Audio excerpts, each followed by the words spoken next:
Old సిటీకి సంబంధించి చాలా ట్రెండ్ అవుతుంది మాధవీలత గారు. So and almost Akbaruddin Owaisi గారికి పోటీగా నిలబడుతున్నారు. అండ్ అక్కడ ఎన్నో ఇయర్స్ నుంచి ఉన్నటువంటి చరిత్రను తిరగా రాస్తానని చెప్పేసి మాధవీలత గారు ఛాలెంజ్ చేస్తున్నారు. దీనికి సంబంధించి బీజేపీ ఆ స్థానాన్ని గెలిచే అవకాశాలు ఉందంటారా? అక్కడ మాధవీలత గారు పోటీ చేసే విషయం గురించి ఏమంటారు మీరు? ఇప్పుడు ఎంఐఎం పార్టీ పెట్టినప్పటి నుంచి ఓల్డ్ సిటీలో నేను స్టడీ చేసిన దాని ప్రకారం చూస్తే 84 నుంచి అక్బరుద్దీన్ ఓవైసీ గారి డాడీ సలావుద్దీన్ గారు ఆ రోజు నుంచి ఆయన 4 సార్లు గెలిచిండు, ఈయన 4 సార్లు. అంటే అదొక అక్కడ 60% ఓట్స్ మైనారిటీ వాళ్ళవి ఉండడం వాళ్ళకి కలిసి వస్తుందని నేను అనుకుంటా. బట్ నాకు తెలిసి మాధవీలత గారు కనీసం డిపాజిట్ కూడా రాదని నేను అనుకుంటాను. ఆమె ఎందుకన్నా పోటీ చేసినా అని చెప్పి తర్వాత బాధపడతాదని నేను అనుకుంటాను. కానీ ఉన్న క్యాండిడేట్స్లో కల్లా మన బీజేపీ క్యాండిడేట్స్లో మాధవీలత గారు చాలా ట్రెండ్ అవుతున్నారు. అంటే ఈ మధ్య ఒక కాంట్రవర్సీ ఇష్యూ కూడా జరిగింది, మసీద్ మీద ఒక బాణం విసురుతూ ఒక వీడియో కూడా కాంట్రవర్సీ లాంటి విషయాలు జరిగాయి అనమాట.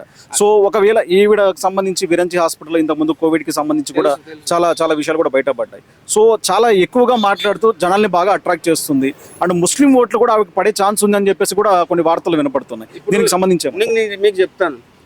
అమిత్ షా గారు వచ్చి డైరెక్ట్ బహిరంగ సభలలోనే ముస్లింలకు ఉన్న 4% రిజర్వేషన్లు తీసేస్తాము అని చెప్పి నువ్వు మసీద్ కనిపించినప్పుడు బాణం ఎగ్గు పెట్టినప్పుడు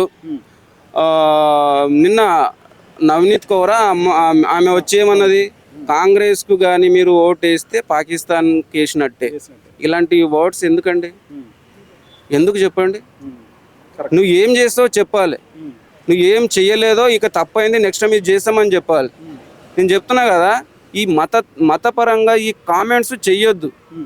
ప్రభుత్వాలు అనేవి నీకు అందరు ఓట్లేస్తారు, నువ్వు అందరికి మంచి ఏ కులము మతము ప్రాంతం భేదం లేకుండా చేయడానికి రావాలి. ఆ ఉద్దేశంతో రాజకీయాలు రావాలి. అంతేగాని ఏందది అలాంటి మాటలు మాట్లాడడం. ఖచ్చితంగా చెప్తున్నా, ఓవైసీ గారు మళ్ళీ గెలుస్తాడు, అక్కడ డౌటే లేదు.